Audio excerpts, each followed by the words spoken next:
नमस्कार, आप देख रहे हैं हमारे चैनल का डिजिटल प्लेटफॉर्म। मैं हूं आपके साथ समीका राठौर। तेलंगाना में नगर निकाय के चुनाव होने और उसी का प्रचार प्रसार करने के लिए ओवैसी मैदान में उतरे हुए हैं। असदुद्दीन ओवैसी मैदान में तो जरूर उतरे हैं, लेकिन इस दौरान उन्होंने उत्तराखंड के कोटद्वार के एक मामले का जिक्र किया और उसको याद करते हुए उन्होंने भाईचारे को बढ़ावा कैसे दिया जाए और बीजेपी और आरएसएस पर भी कहीं ना कहीं निशाना साधने की कोशिश की। क्या पूरा मामला था कोटद्वार का और इसको किस तरह से कोट ओवैसी ने अपने संबोधन में जनसभा को संबोधित करते दौरान किया, वो आपको हम बताते हैं। तो देखिए, उत्तराखंड के कोटद्वार में 26 जनवरी को एक बुजुर्ग की दुकान में हमला किया गया। उस बुजुर्ग को पीटा गया। उस बुजुर्ग की दुकान में कुछ लोग घुस गए, उपद्रवी घुस गए और उसको मारने पीटने लगे। चूंकि वो बुजुर्ग एक मुसलमान था, उसकी दुकान जो थी उसको नुकसान पहुंचाया गया। लेकिन वहां पर एक युवक पहुंचता है जिसका नाम दीपक है, और जो उपद्रवी वहां पर पहुंचे थे, जो बुजुर्ग की दुकान थी और जो बुजुर्ग के साथ मारपीट की जा रही थी, उपद्रवी जो वहां पर पहुंचे थे, उनको ये व्यक्ति जो है दीपक नाम का पहुंचता है और कहता है कि आप ये सब बंद कीजिए, ये आप मारपीट क्यों कर रहे हैं? ऐसा क्या हो गया है? दुकान को क्यों तोड़-फोड़ आप कर रहे हैं? तो उस व्यक्ति से, वहाँ पे जो उपद्रवी मौजूद थे, उससे नाम पूछा गया कि आप कौन? तो उसने बोला कि मैं मोहम्मद दीपक हूँ। तो मोहम्मद दीपक हूँ और भारत का रहने वाला हूँ, भारतीय हूँ और मज़हब से पहले मैं एक भारतीय हूँ। ये बात वो कहते हुए दिखाई दिए। अब इसी बात को कोट करते हुए असदुद्दीन ओवैसी ने तेलंगाना के नगर निकाय चुनाव में जब वो संबोधन कर रहे थे तो इस्तेमाल किया। उन्होंने कहा कि भाईचारे की एक खूबसूरत तस्वीर जो है वो उत्तराखंड के कोटद्वार में देखने को मिली, जब एक मुस्लिम भाई को एक हिंदू भाई मदद करने के लिए पहुंचता है और अपने आप को मोहम्मद दीपक कहकर बताता है।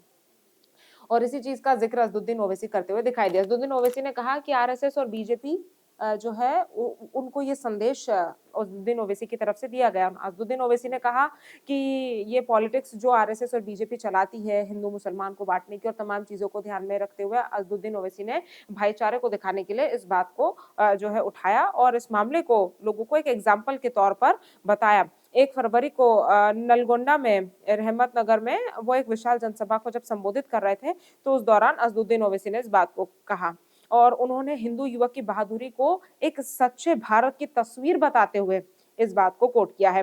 और आपको बता दें कि इस दौरान जो असदुद्दीन ओवैसी हैं, एआईएमआईएम के जो प्रमुख हैं, वो काफ़ी भावुक भी हो गए। क्यों भावुक हो गए? क्योंकि अपने संबोधन में ओवैसी जो है वो इस घटना का ज़िक्र कर रहे थे और उन्होंने बताया कि जिस तरह से 70 वर्षीय बुजुर्ग के साथ जो कि एक वकील हैं, उनके साथ उनको निशाना बनाया गया, उनके साथ मारपीट की गई। तो जब दीपक कुमार नाम का एक स्थानीय हिंदू वहाँ पर उनके मदद के लिए पहुँच गया, तो इस बात को बताते-बताते असदुद्दीन ओवैसी जो हैं, वो भावुक हो गए। अब उत्तराखंड की सरकार पर भी इस दौरान उन्होंने निशाना साधा, क्योंकि देखिए जब इस तरह की तस्वीर सामने आई तो एआईएमआईएम प्रमुख को, असदुद्दीन ओवैसी को ये एक मुद्दा मिल गया उछालने के लिए और तेलंगाना में नगर निकाय के चुनाव है तो उसमें उन्होंने इसको पूरी तरह से भुना भी लिया। ओवैसी ने बताया कि जो उपद्रवी थे उसका नाम पूछा गया तो डट कर जवाब देता हुआ दिखाई दिया कि भाई मैं तो मोहम्मद दीपक हूँ, जैसा मैंने आपको बताया। तो फिर उन्होंने उत्तराखंड की बीजेपी सरकार पर और पुलिस पर भी तीखा प्रहार असदुद्दीन ओवैसी ने किया। उन्होंने आरोप लगाया कि जब उपद्रवी हाईवे पर जाम कर रहे थे तो पुलिस मूकदर्शक बनी रही। उन्होंने तंज कसते हुए ये भी कहा कि पुलिस ऐसे तमाशा देख रही थी जैसे किसी के घर बैठकर नाश्ता कर रही हो। उन्होंने सवाल भी उठाया कि क्या अब दुकान चलाने के लिए भी इस संगठन की इजाजत लेनी होगी।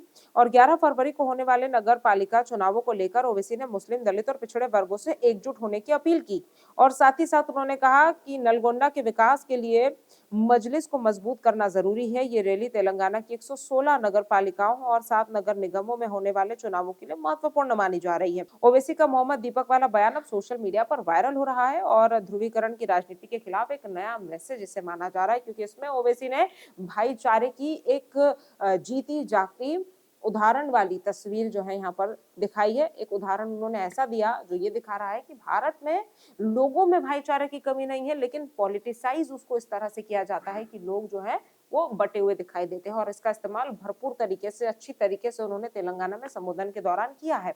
आप इस पूरे मसले को कैसे देख रहे हैं? और जो ओवैसी बातें कह रहे हैं, क्या आप उससे ताल्लुक रखते हैं? क्या आप उस चीज़ को मानते हैं कि ओवैसी ने जो एग्ज़ाम्पल दिया, ओवैसी ने जो बात कही वो सही है? अगर हाँ, तो बताइए और अगर ना तो भी आप बताइए। और जिस तरह से ओवैसी ने बीजेपी और आरएसएस को घेरने की कोशिश यहाँ पर की है, क्या उससे भी आपको लगता है कि ओवैसी को कहीं न कहीं तेलंगाना में होने वाले नगर निकाय चुनाव में फ़ायदा मिल सकता है? क्या इससे ओवैसी हिंदू भाइयों का वोट भी अपनी तरफ कर सकते हैं? क्या वोट को पाने के लिए और चुनावों को ध्यान में रखते हुए ओवैसी की जो ये संबोधन में इस भाईचारे की एग्ज़ाम्पल वाली जो बात है, वो कारगर होगी? आपको क्या लगता है? हमें बताइएगा ज़रूर और ऐसी ही तमाम खबरों के लिए आप हमारे साथ जुड़े रहिए। नमस्कार। आपके मोबाइल पर तुरंत आएगी ब्रेकिंग न्यूज। स्क्रीन पर सबसे पहले दिखेगी बड़ी खबर। देश दुनिया की हर खबर एक जगह। अब आपके मोबाइल पर तुरंत फटाफट इंस्टॉल कीजिए न्यूज नेशन ऐप और रखिए खुद को अपडेट।